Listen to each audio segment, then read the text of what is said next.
Coming up on this week's show, LaQuette is here to talk about her book, Under His Protection. This is the Big Gay Fiction Podcast, the show for avid readers and passionate fans of gay romance fiction. Each week, we bring you exclusive author interviews, book recommendations, and explore the latest in gay pop culture. Welcome to episode 184 of the Big Gay Fiction Podcast. I am Will from willknaus.com, and with me, as always, is my co-host and husband, Mr. Jeff Adams. Hi, everybody. This episode of the podcast is brought to you in part by our remarkable community on Patreon. We'll have more information on how you can join them at the end of the show, along with a sneak peek about what we have coming up for you next week. I hope everyone is having an enjoyable spring season. Most of you are most likely on spring break at the moment, so whether you're spending quality time with the family or snuggling up under, You'd probably still be snuggling under an Afghan or something. Maybe you're indoors snuggling, perhaps you're outdoors on a beach blanket, whatever your location. I hope you're enjoying a really great book. Yes, absolutely. We enjoyed a whole bunch of books this past weekend. We were at the LA Times Festival of Books, and we'll have a whole bunch of cool stuff to show you in next week's episode about that particular thing. Now, before we took off, we checked out the latest rage on Netflix called Unicorn Store, which is a delightful film directed by Brie Larson, who, let's just face it, Brie's having quite the spring between this film and having Captain Marvel out in theaters. I don't really know what to make of this movie. It was also sweet. It just made me so happy to watch it, for starters. Here's my take on it, and then you can correct me where you think I go wrong here. I certainly will. So, Brie is this artist who nobody gets her art. Nobody at all gets her art, which I totally got it. It's beautiful. It's rainbowy and sparkly and unicorny and all that cool stuff.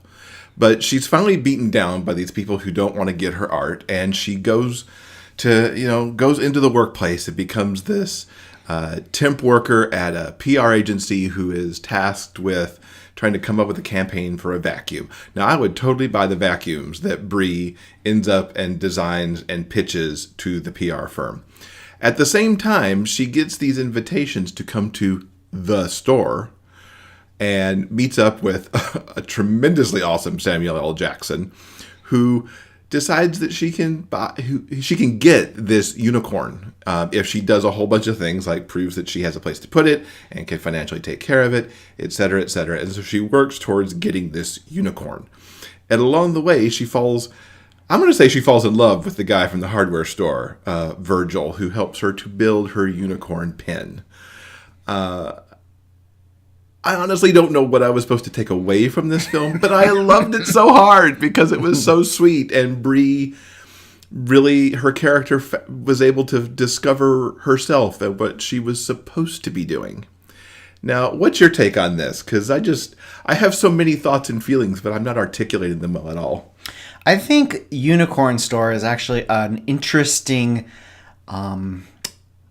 more modern take on the manic pixie dream girl trope that was so very popular a couple of years around like 2010. It was all the rage. The manic pixie dream girl is essentially personified by Zooey Deschanel, sort of the wide-eyed innocent who is like so innocent and incapable of experiencing the world around her. She needs a man to guide her.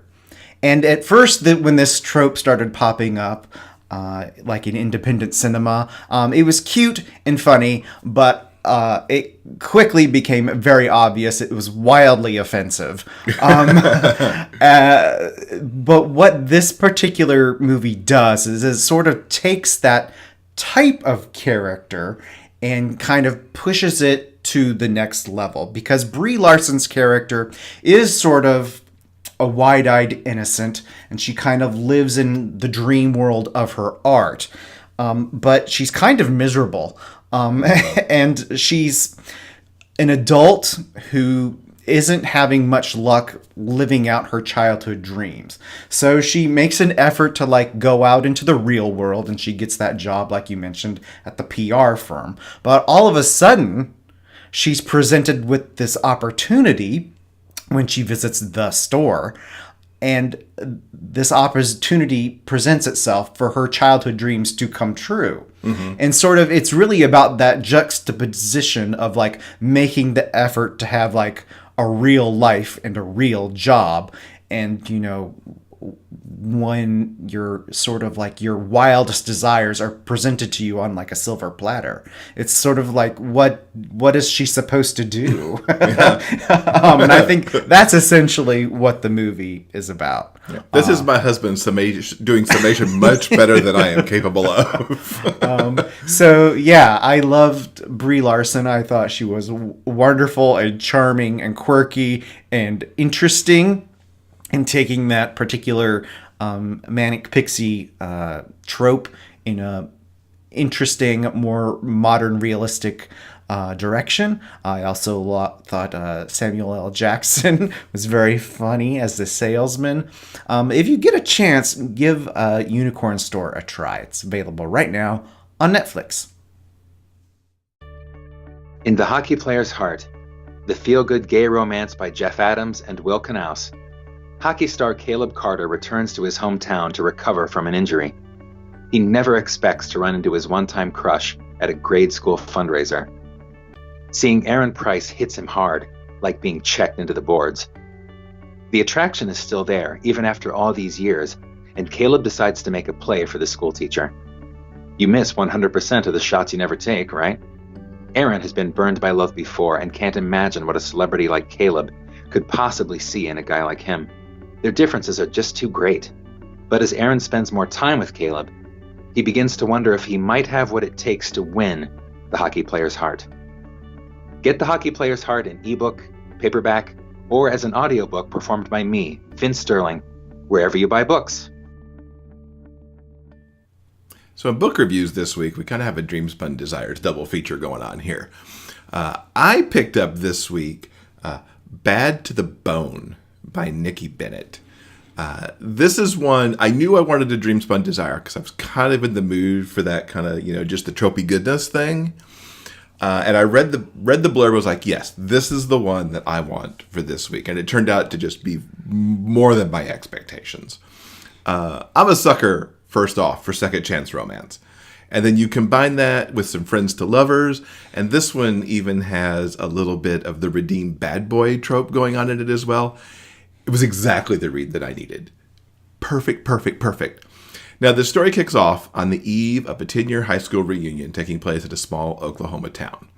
Alex Morrison has been back in town for several years. He took over his family's hardware store when his parents needed him to swoop in and make the business work.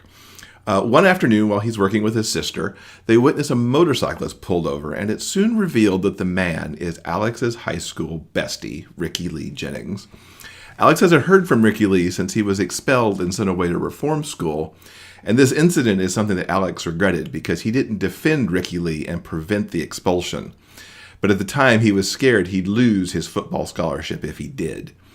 Now, sparks fly at the reunion when Ricky Lee shows up without a ticket and Alex gets him in as his guest. And what unfolds over the coming weeks is the rekindling of far more than a friendship. Nicki does so much with this extremely simple setup. And both characters' complexity is what really made me fall in love with this book so much. Alex is someone who I, at the same time, wanted to give a big comforting hug to and also kick him in the butt. He does so much for the community that he lives in, between serving on the library board, working for Habitat for Humanity, helping out with the high school reunion committee, and really anything else he can do to help his fellow citizens.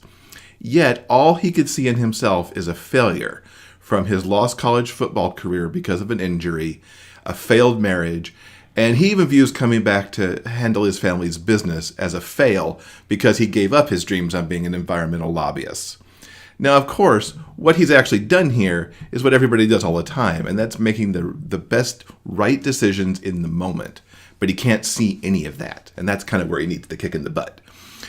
Ricky Lee, on the other hand, subverts every stereotype the town has thrown at him. It's awesome to watch people who believe that they know exactly who he is because of the boy he was when he left and his exterior appearance. They fail to see what he's become, and when all of that's revealed, it's amazing because he is now far from the young man who was abused by his alcoholic father and just really wanted to survive high school. As they both relive their high school times together and then share what they're doing now, Ricky Lee and Alex are drawn even more together. Now, Alex is sure that this really can't be more than a fling.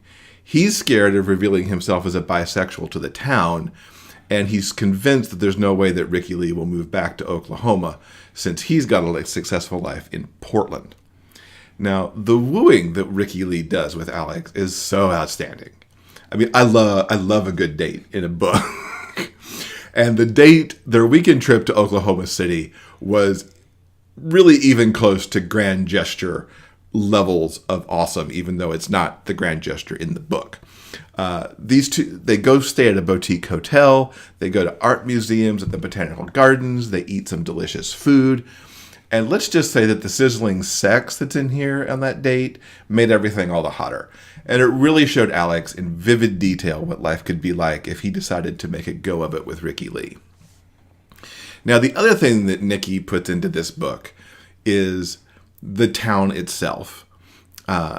In particular, I have to say that I like the local pastor, who is nothing like what you might expect a Southern pastor to be. He instantly turned into one of my favorite characters. And he's one of Alex's biggest supporters in Alex figuring out how to be true to himself and really not kicking himself so much because he's not the failure that he perceives. We also get a big look at Alex's work with the library, which is a central subplot for the story since Alex and Ricky Lee's high school nemesis, Odell, wants to expand his car dealership by buying the land the library sits on. Now, the goings-on with Odell took some wonderful turns that I really couldn't have predicted, and I really might have cheered just a little bit when everything was revealed. And, hey, spoiler alert, Odell gets his in the end, and it's really a great ending for a high school bully, what went down in this book. There's a tremendous cast of supporting characters, too. Alex's sister, Alana, along with Alex's best friend, who's a local police officer, Samantha, or just Sam as she's known by so much in the book, both nudge him in the right direction and actually give him that kick in the butt that he needs. Ricky Lee comes to town with Cray, who he introduces as his friend and assistant, although many initially think that those two are in a relationship. I actually wish Cray had more screen time in the book, as they were a fascinating character. Cray and Sam develop a friendship that might actually be more, and I would love to see a book that explores that in more detail. There are also some townsfolk who have interesting reveals to Alex along the way that were incredibly sweet. And if audio is your thing, you really need to pick this one up in that format. Colin Darcy's a new-to-me narrator, and boy did he make me swoon with the voice for Ricky Lee. It had such a deep, rumbly sexiness the whole time. I was like, oh my God. I could listen to something in that voice read to me all the time. So if you're looking for a great category romance with some tropey goodness, I highly recommend Nicki Bennett's Bad to the Bone. Now, you read the book that is the subject of our interview this week, because you picked up LaQuette's book. Mm-hmm. This past week, I thumbed my way through Under His Protection. And I've spoken of this book in the past, a couple of weeks ago when we were doing our look forward to books coming out this spring. And I've already expressed my eagerness for this book because the moment I read the blurb, it was like, this is it. This is like written, precisely for me. This is everything I wanted. And needless to say, I was not disappointed. So now I'm going to attempt to put all of my thoughts and feelings about this book into review. It's going to be difficult. I mean, I do have some notes in front of me right now, but I finished it like a day or so ago. And I'm still sort of like, experiencing all the feels and all the emotions and all the great stuff that went on in this book. basking in the awesomeness. Book hangover. That's what I've got at the moment. So, okay. This book literally starts with a bang when one of our main characters, Camden, he's the assistant DA, he's nearly blown up by a car bomb. So in order to keep him safe, he is put in protective police custody. Unfortunately, the man watching over him is the memorable one-night stand he walked away from 5 years ago, a guy named Elijah. So, sequestered away in Elijah's Westchester house, our two heroes must come to grips with the attraction that still, after all this time is still really sizzling. It is totally there. And as things start to become more romantic, the situation becomes even more complicated when his family shows up for a weekend visit. Oh, no. Now, they assume that the two of them are a couple, and Cam and Elijah play along since it's too dangerous to explain why Elijah is hiding out at Cam's house. And over the course of the weekend, Cam can't help but fall for Elijah the man and his wonderful, wacky, crazy family. Oh gosh, this book is so damn good. What I think one of the things that LaQuette excels at is taking the standard trope of, I'm going to call it real-time storytelling, because I don't know what else to call it. It's when the story thread essentially follows from point A to point B, and we see everything in between. So essentially, a large chunk of this book takes place over the course of 3 days. Oh, wow. Okay. And we get, point of view that goes back and forth between Elijah and Cam. And we see, everything that they experience. So that there are some people who might say, it's not, it's insta-love. They can't fall in love over 3 days. But when we experience the entirety of that 3 days, it makes perfect sense. It's of course they're in love because we've been there the entire time, going through, all of the conversations, all of the family stuff, all the weird, card playing. There's Elijah's family really, really loves to play cards. And so Cam kind of wins them over that way. Also, you think things might get a little too close for comfort with, our two heroes and the family all in one house. Elijah actually has a very small apartment in his garage, his attached garage. So they escape every once in a while and has some truly super duper scorching sex. The chemistry between these characters is very real and very palatable.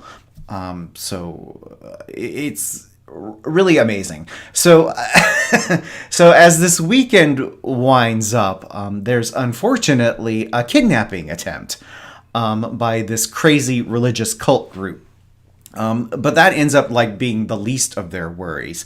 Our two heroes come through, and Cam ends up sacrificing himself in order to save Elijah's mom. And he ends up in the hospital. And unfortunately, Camden's father, who is a total dick, arrives on the scene. So the cult group and all of the stuff that goes down with that is the least of our heroes' problems when Camden's family comes into the picture. Camden's life is essentially been controlled by his father. He's a district court judge, and he's had his son's life, planned out from birth to death. And essentially that's how Cam has lived his entire life, is the expectations of his father. And that's actually part of the reason why he walked away from Elijah 5 years previously. It's because, having a sexy one-night fling and, living a life with an average, in quotes, guy like Elijah just wasn't in the plan. But now he decides, after taste of the possibility of loving a man like Elijah and having a genuine, fun, and fulfilling family life with Elijah's family, he realizes what's actually genuinely possible. And he tries to stand up to his father, but Cam's father is a horrible, controlling douchebag, and he puts the stops on everything. Some genuinely like insurmountable roadblocks, and like even though this is a romance and we know our heroes are going to end up together, it's like, holy crap, how are they going to get out of this? It's like impossible. So they have to deal with that. And what I really like about what LaQuette has created is like, not only are our two heroes, charismatic and sexy, they're also really super smart. So with the help of Elijah's police chief friend, Cam finally finds a way to outwit his father and like get out from under his thumb. So he and Elijah can live happily ever after. Quick note, I really enjoyed not only our two main heroes, I mean, that's a given in a romance. I thought they were really well drawn and interesting, compelling, amazing guys. I think the author has done an exceptional job with the supporting cast. I think that's a common refrain when we review books. Mm-hmm. It's like, not only are the main characters interesting, the world and the people that they also, hang out with and that sort of thing, they're also compelling as well. And it just helps make the story, deeper and richer. Mm-hmm. And I certainly think that is the case with this particular book. Not only is Elijah's family, hilarious and like wonderful and like genuinely concerned with, Elijah and Cam's relationship, a seemingly like inconsequential secondary character like Elijah's police chief. She kind of appears at the beginning of the book to like set up the initial romantic situation between our two main characters. But then she returns at the end, and we really kind of get a better idea of her relationship with Elijah. Like, not only are they colleagues, they're also really close, very good friends. And it's her kind of expertise in sort of office politics of police work and the law that helps Cam deal with his father. So yeah, I don't know if I can ever adequately find the correct words or enough adjectives to tell you how much I loved Cam and Elijah's story. It's just really damn good. It's like one of those things, it's like when you see two people and it's like, immediately obvious that they were like meant to be together. I mean, when you read this book, it's like, that's how I feel about Elijah and Cam. It's like, that's what is supposed to be. That's how that was supposed to end up. It's like totally obvious. So I, of course, I hope it's obvious. I've really, really enjoyed Under His Protection by LaQuette, and I highly recommend it. Did you know that podcasts love to get reviews too? Taking a moment to leave a review about the Big Gay Fiction podcast helps us with the show's visibility online. Please take a moment to visit iTunes and leave a review. Your comments help other readers of gay romance discover this show. Thanks for helping us spread the word about the Big Gay Fiction podcast. So this past week, we both got to sit down with LaQuette and find out all about Under His Protection. We are so pleased to welcome LaQuette to the show. Welcome. Thank you. So I just spent several minutes praising and telling the entire world how much I loved Under His Protection. Now, you've been writing for a while now, and I freely admit this is the very first book of yours that I have read. And I went absolutely bonkers for it. I love it to pieces. Can you give us? Thank you. Can you give us a sort of an idea of where the concept for Under His Protection came from? Well, I was encouraged by Kate McMurray to write, to submit a Dream Spun Desires concept. And I kind of read the submission guideline, and I really didn't think that the category section was for me, because I'm long-winded in my writing, and there's this 50,000 word count, and I didn't know that I could meet that and make the story make sense. But I just felt like, I there's a lot of angst in my writing and a lot of heavy topics sometimes, and I didn't, category can be light and not, it doesn't have so much angst to it. So I wasn't sure it was actually the right fit for me. But she encouraged me to do it anyway. So I thought, well, if I'm going to do it, it has to be like LaQuette style. It can't be, the traditional map of a category. I got to throw, everything but the kitchen sink in it. And and I had this sort of like this Prince and Pauper sort of situation in my head, but in Brooklyn. And it worked out really well in my head anyway. I really enjoyed the idea of Camden coming from this really, really posh existence and then clashing with Elijah and his very loud and boisterous family. And I think putting those two people together, and those two, with their backgrounds and differences in their backgrounds and the differences in their, perspectives in life, it just made for a richer experience for me as a writer. Mm-hmm. Mm-hmm.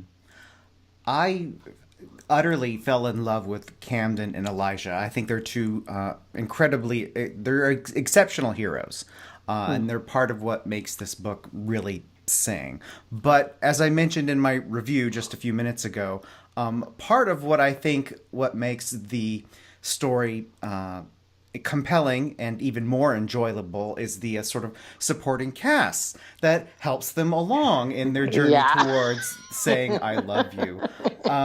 Elijah's family is amazing, every single one of them.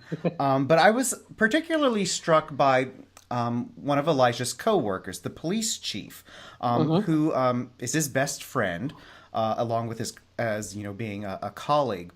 And what I was struck by is that at the beginning of the book, the character seemed, pretty, straightforward. It was a secondary character, and she was there to kind of get the story moving along. But as we read further and get to know Camden and Elijah more and more, she becomes a much more integral part of the story.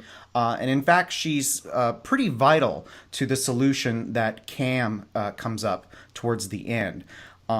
And I was really surprised to read in an interview just, I think, this last week, it appeared online. I learned that one of the reasons that this secondary character is so well drawn is because she has actually already had her own book.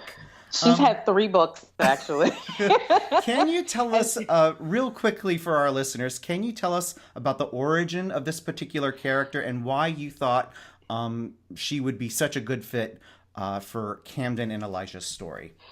Hart Sealington, Captain Hart Sealington, is a character from my Queens of Kings series, which is all heroine-centered. And she is this, her name is Hart for a reason, because she has a huge heart, even though she's really carries it under this gruff exterior. She's a badass. She's all about getting work done. And if you ever get the chance to read her books, she's really out there hands-on in the street. And I felt like Elijah would need someone like that professionally, personally, to get him to the place where he could admit his flaws. Someone that's not, he's a large man. He's aggressive. He carries a gun, so he could be a little bit intimidating for the average person. But for her, she's not afraid to tell him like it is to his face. And, when you have that kind of a personality where people might not tell you the truth because they find you imposing, having someone who will speak the truth to you regardless of whatever the situation is can be vital to you, making the right choices in life. And I felt like having her there would give him that balance, because he needed some really cold truths told to him for him to get his head together and do what he needed to do. Was it always your intention to have the character crossover, or did that just kind of manifest itself? The precinct that they work at is sort of anytime I have a police situation, those cops show up in a book somewhere.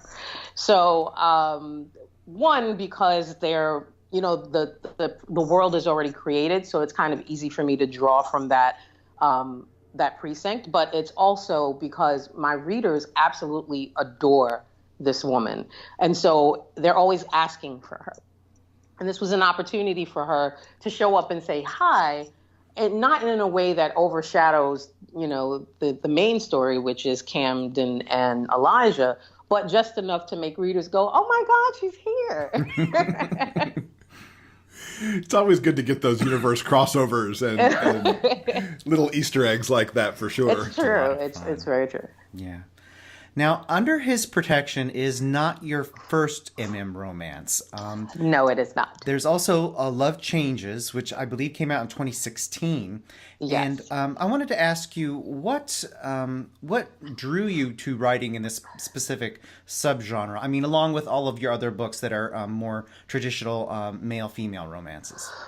Well, one, I wholeheartedly believe that everyone deserves a happy ending. Mm-hmm. And when I wrote the Queens of Kings series, I always knew that Hart's cousin, because the characters, the protagonists in Love's Changes are Brian, who is one of Hart's lieutenants. You met him actually in Under His Protection, and her cousin, Justice. And so they get to have their own story. You get to see them a little bit in the Queens of Kings series, but they're more background. We know that they were having a hard time and they were broken up for some reason, but we don't know why. So they get, readers, which really surprised me because I didn't really believe that there was a lot of crossover between male-female readers and male-male readers. But people really asked me for a story for those two. Like, when are we going to get Jesse and Brian's story? We want to know what happens to them and how they get back together. And so that story was actually born out of the fact that readers requested it. And so I gave it to them. That's very cool. Mm-hmm. It's always nice to see as the MF readers catch the male-male pairings and then want to know more. Yes. It was really a trip for me. I did not believe that they would want it at all, but it was very touching to write their story. I was very happy with how the story turned out. I was very happy with the fact that they get their happily ever after. And it's connected to the Queens of Kings series, but it's not really part of it. So the story kind of takes place outside of everything that's going on in that particular story. Do you envision more, I guess, Dreamspun Desires books that happen in the universe you've created with everything that's going on so far? I really didn't, but I've been getting a lot of mail recently about this book and, people wanting to know what happens after this. They want to see how Camden's family kind of blends with Elijah's family and how that's going to work. I'm like, dude, I'm not there. Like, I've had so many other projects. I can't right now. But we'll come back to that maybe. And just based on your review, I don't see how those families mesh. Yeah. Two different worlds, most definitely. Yeah. They really are. Now, one of the things that I'm super excited about, having recently read about, is your new contract with Dream Spinner for Harlem Heat. Harlem Heat. So when stuff makes me mad, it also makes me really productive. So I was really kind of getting tired of hearing the not historically accurate moniker criticism given to African-American romance, especially historical African-American romance. And it just bothered me because it's not that those happily ever afters weren't possible. It's just people aren't really aware of the history and the completed history. So a lot of people who think they know about African-American history, the only thing they know is slavery and Jim Crow, and that's it. And, Black people have been downtrodden since we were brought to this country. But that's not exactly the truth, because even in all of the horror, there were still moments of triumph. And we didn't just, survive, we thrived. We're still here. The proof that we're still here, the proof that we had happiness at some point is that we're still here. So I decided I wanted to write about a time that was where to be Black and to be gay wasn't something that you had to hide from the world. It wasn't something you had to you had your own pocket of community. There was a celebration of it, and I wanted to speak to that. I wanted people to know that these two intersections of life existed with happy endings. And this series in particular is going to go to such an interesting time period in the U.S. when all of the Harlem Renaissance was happening.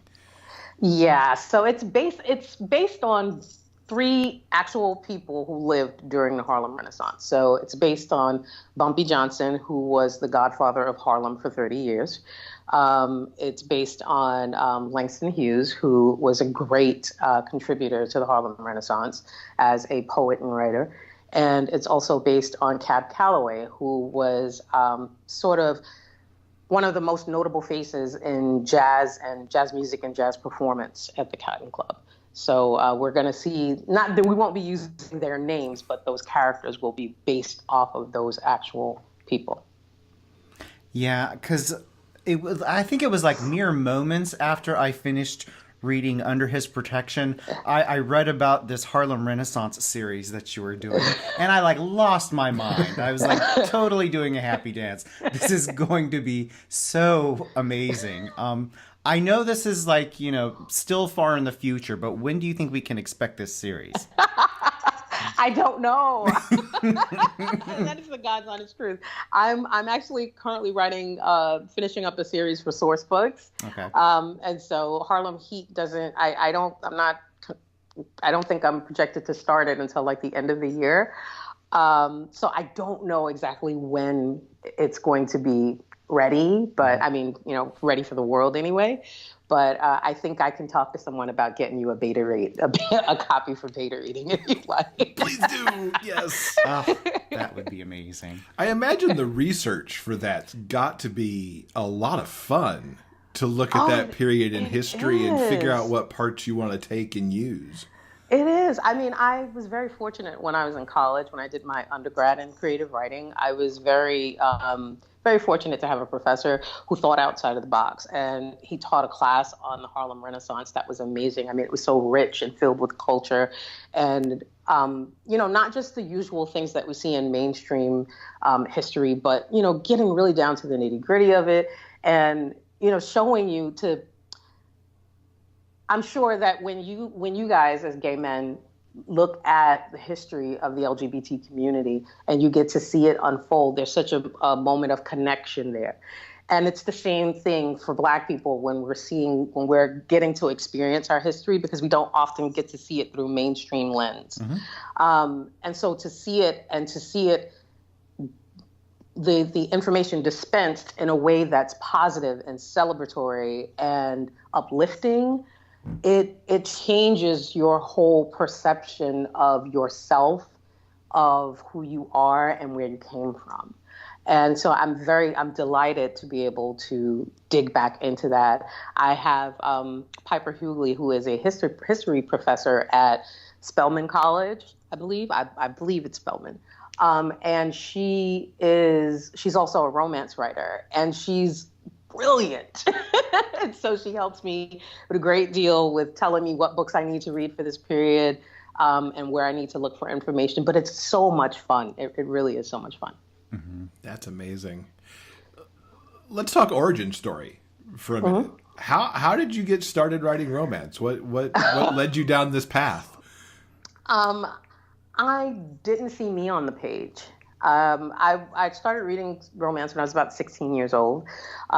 Way too young to be reading some of the stuff I was reading, but hey. And by the time I was about 18, I probably went through every Harlequin Presents that my local library had. And every romance novel I read, it was never about a girl that looked like me, never about places where I lived.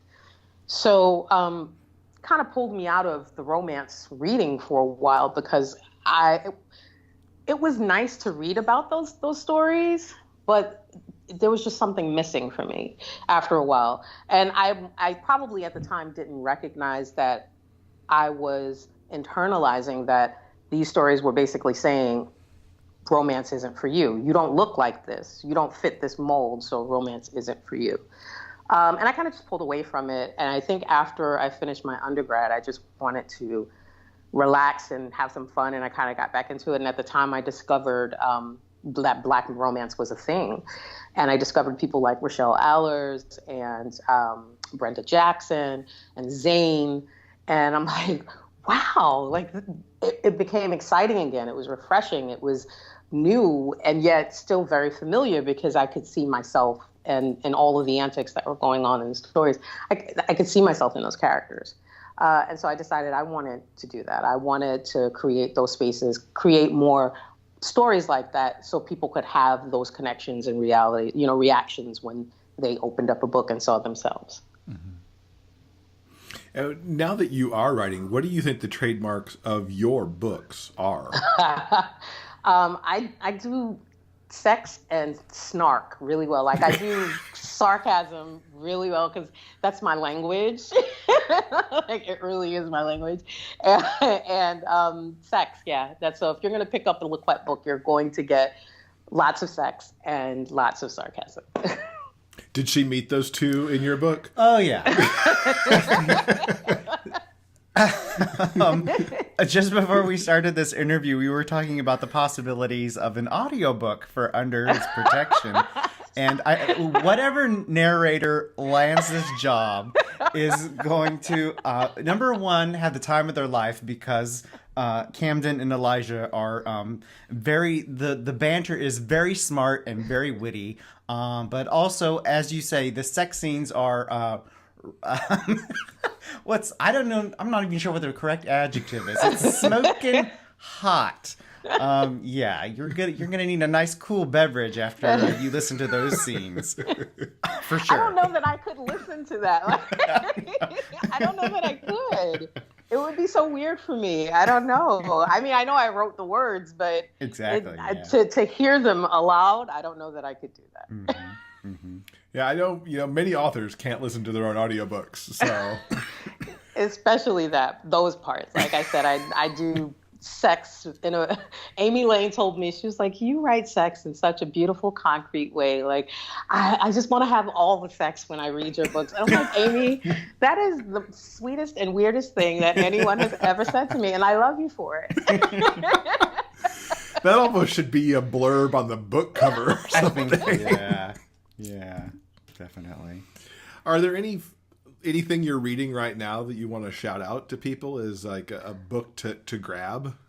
I'm reading a few books. So I just finished Adriana Herrera's the third book in this Dreamer series, and I can't remember the title because it's not actually out yet. Mm-hmm. I beta read for her, and it is fantastic. I mean, book one is great, and I love it. It was so real to me that literally I had to drive like 2 to 3 miles from my house just to go get Dominican food because I was so hungry after reading book one. Exactly. And yes. Book three does the same thing. There's lots of cultural food. And it's part of the tapestry of how these two people connect and share their backgrounds, their experiences, their worldviews.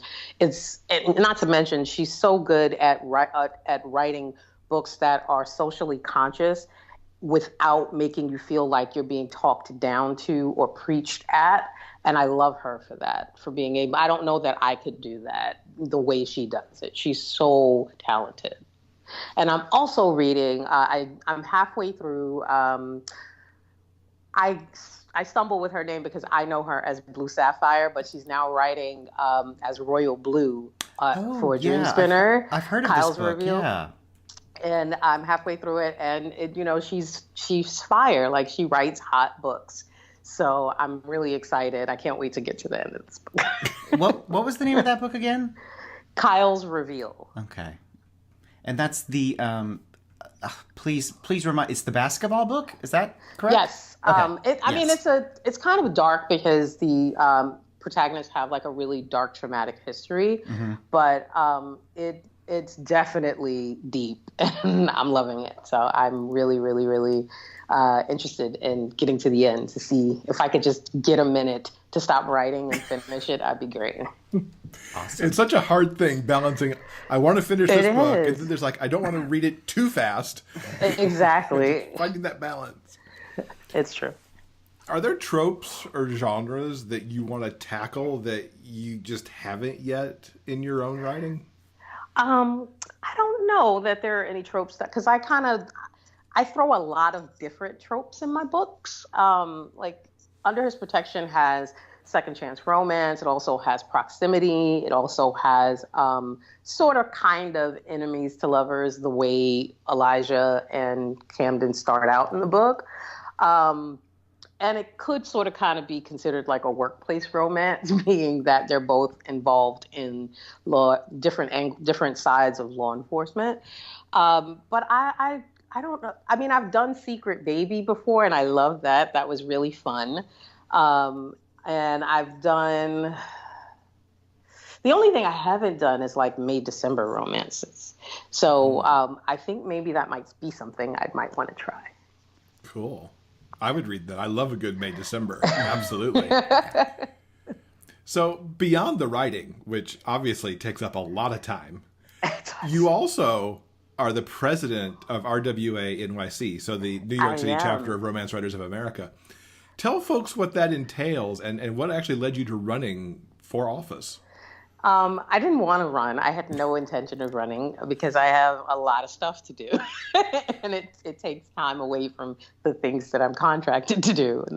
But one of the things that's very important in romance that's happening right now is the fact that romance can be a very whitewashed world, meaning the protagonists that we see, the authors that get the most opportunities, are white authors and white characters. And so if you're not white and straight characters, and if you're not writing that, it's difficult to get into the door. It's difficult to find the same resources, the same backing. It's almost impossible to get contracts. And so I ran for president of RWA NYC because I wanted in some way to help change that landscape, to do some of the work necessary with publishers to try to change that.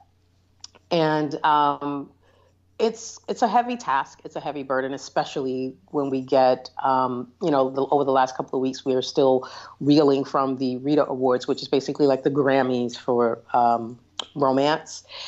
And every year, it's the same thing. It's a very, very white landscape, and very few authors of color are made finalists. No Black woman has ever won a Rita in the 30 years that this award has been established. And people do a lot of mental acrobatics to justify why that is. So, maybe the writing's just not that good. Maybe that's why we've never had a Black Rita Award winner. Maybe Black authors are not entering.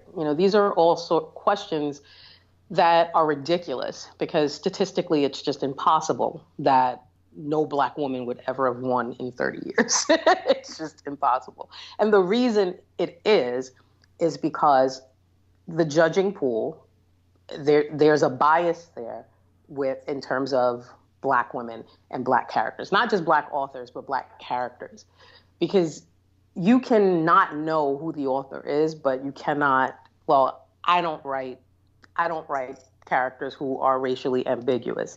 I'm proud of my Blackness, and my characters are as well. And so I don't try to hide that or trick people into reading my books or make it so difficult for people to recognize who a person is or what their background is, because I feel like that is an important thing. In real life, we don't really get to not know who people are by looking at them. So I don't do it in my books. And because of that, it's very difficult when you know going into this, I'm going to submit this book and it's not going to final. Not because it's a poorly written book, not because I didn't do everything I could to make this book as good as it could be, but simply because my characters, especially my heroines, are Black. And that is just something that the judging pool cannot handle as of yet. So my work as president is a lot of being the champion for this cause and taking on this battle, because it's not just about me succeeding. It's about any Black author who is writing Black characters having the ability to write and be supported by the industry. And if I can make any sort of headway in that, and if I can help anyone along the way, I'll feel like I've done something positive with my life. Mm-hmm. With books like yours and with Adriana Herrera, who you mentioned not too long ago, do you think it's really just a matter of representation that can help build awareness for diversity in romance, or is there something else that readers specifically should be doing or asking for? Well, specifically, yeah. I mean, readers have a lot of power. So if you're asking publishers, why don't we have more diverse romance? Why don't we have romance where, that shows basically the colors of the rainbow and all those brilliant facets of intersectionality in life? Like, why don't we have that? Because your buying dollars is what makes the demand. Because publishers will say, we don't sell that. We don't contract Black books because they don't sell. One of the things we discussed at Dream Spinner was the cover. That was an intentional choice. I was very clear with them when we sat down and talked about this project that Elijah needed to be on the cover.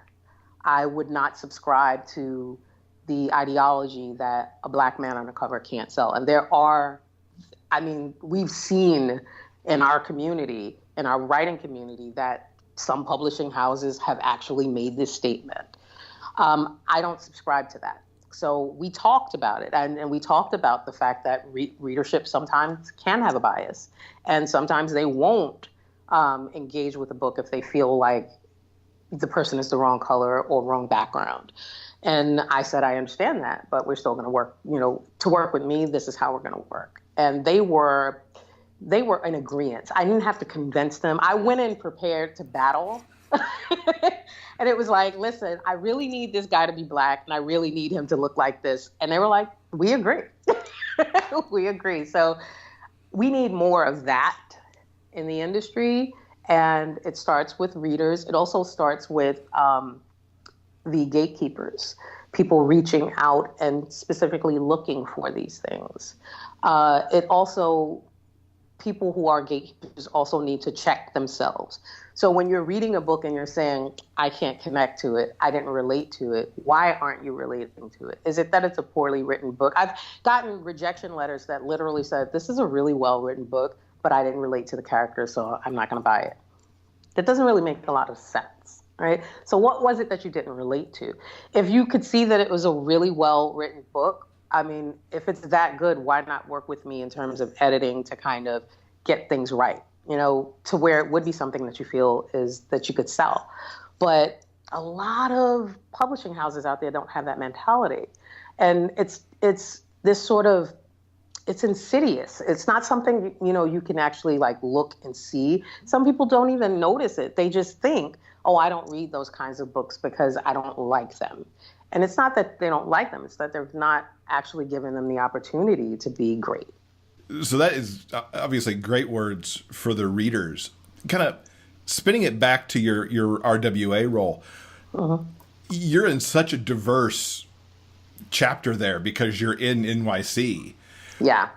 How are the authors in that particular region kind of banding together to help RWA move past the issues? Well, a lot of my recent success is because, allies, colleagues like Kate McMurray and Terry Michaels were like, listen, you're fabulous, and we want you to meet people who will also think you're fabulous, so come here. And that's part of the beauty of RWA, and that's why I fight so hard for diversity and inclusion within RWA, because my success, as I said, my recent success has all been attached to people pushing me in different directions to say, this is where you need to be, this is the person you need to meet. And if you're not a part of the organization, you can't make those connections. And networking connections will get you further than anything all right? Mm-hmm. So when we cut off authors of color from that source, from the resources, from the networking connections and the opportunities that are presented to people who are part of the organization, what we're doing is we're disconnecting them from publishing. And we're forcing them to be indie. And this is not an indie versus trad conversation. This is some people cannot be anything other than indie because trad will not give them the opportunity. They've been completely marginalized. And so that should not be. People should be able to publish however they choose to, whether they opt to be an indie author or whether they decide that the trad route is for them, because, different strokes for different folks. It is different, depending on what your lifestyle is like. I have crazy children and I have to juggle being a mom, a writer, and everything else, and try to keep sane. Being an indie author is a lot of work. It's a lot of effort on your end to make a book successful. I don't have that kind of time in my life or that kind of energy, honestly. So being a trad author is a much better avenue for me and my situation. And if that is the only way that I can publish, but publishing will not give me the opportunities, then it's, I'm losing out. And that's the purpose of RWA, to sort of bridge those gaps. But I don't think we're exactly where we need to be yet. So we're still working on it. Yeah, definitely. We very much appreciate your efforts towards that, for sure. Now, the Romance Writers of America National Conference is going to be in NYC this summer. Absolutely. And I expect you're going to be there. Oh, yeah. We are actually making the trip for the first time this year as well. Yay! So hopefully I know it's going to be crazy. It's going to be crazy busy, but hopefully we're going to get a chance to say hi in person. Absolutely. Yeah, for sure. Now, we talked about Harlem Heat. You mentioned a couple other things. What is on your docket for the rest of this year for releases? I don't think I have any other releases for this year because I'm writing. So okay. I've been very blessed in that I have landed these 2 major contracts with Source Books and with Dream Spinner, both for series. So I'm halfway through Source's books, and I need to start on Dream Spinners toward the end of the year. So there won't be any more releases from me. I mean, if I get a moment where I'm, feeling really creative, I might try to get a novella together, but I'm not making any promises. All right, so we'll look for a lot more in 2020. Yes, sure. 2020 is definitely, the first book for Source comes out in 2020. I don't know, I don't have a release date yet. I have delivery dates for Dream Spinner, but I don't have a release dates yet. So I'm thinking probably sometime toward the end of 2020 possibly, or maybe the beginning of 2021. All right. Well, when Harlem Heat comes out, you definitely have an invitation to come back and talk. Oh, yay! For Thank sure. You. Definitely. Now, what's the best way for everybody to keep up with you online? Oh, so you can find me on Facebook. You can go to my Facebook page, LaQuette the author. You could find me on Twitter at LaQuette Writes, or you can find me on Instagram at _Quette. Or you can email me at LaQuette@LaQuette.com, or you can go to my website, LaQuette.com. Fantastic. She is well branded. Everything is the same. Most definitely. Well, LaQuette, it was a genuine honor to have you on the show today. We're so glad that you could take some time out of your extremely busy schedule and you could come talk to us. Thank you for having me. I was so excited and a little bit nervous also to come on and talk to you guys because I've seen the show before. And I'm like, yay, I get to go hang out with them. I feel special. Well, it was a genuine pleasure. We're so glad that you came. Thank you so very much for having me. Thanks once again to LaQuette for coming to talk to us about not only Under His Protection, but with what she's got coming up in the future as well. Yeah, looking forward to it. Okay, guys, I think that's going to do it for this week's show. Just a quick reminder before we leave you. Did you know that you can help support the Big Gay Fiction Podcast with a monthly pledge through Patreon? The additional support of our superfans helps pay for the cost of producing and distributing this show.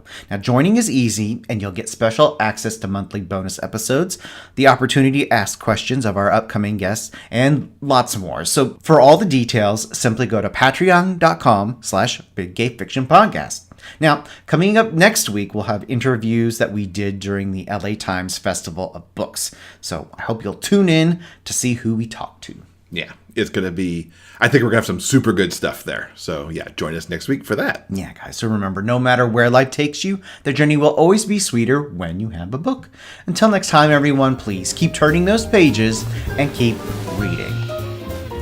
For detailed show notes and links to everything discussed in this episode, go to biggayfictionpodcast.com. New episodes are available every Monday at all major podcast distributors.